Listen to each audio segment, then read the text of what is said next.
Kaleshwaram project విషయంలో తప్పు చేసిన ప్రతి ఒక్కరికి శిక్ష పడుతుంది అని మంత్రి శ్రీధర్ బాబు స్పష్టం చేశారు. తప్పుడు ఆరోపణలతో తమపై పెట్టిన కేసు ఎప్పటికీ నిలవదు అన్న ఆయన కేసు కొట్టేయడం రైతుల విజయం అన్నారు. కాళేశ్వరంపై కమిషన్ విచారణ కొనసాగుతుందని శ్రీధర్ బాబు తెలిపారు.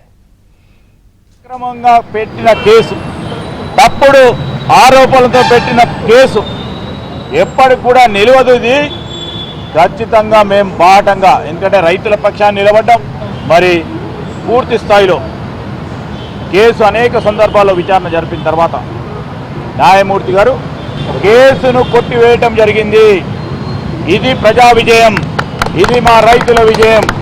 ఇష్టరాజ్యంగా అధికారం ఉందని ఆ రోజున్న అధికారుల పిలిచి కేసు పెట్టే ప్రయత్నం చేసిండు.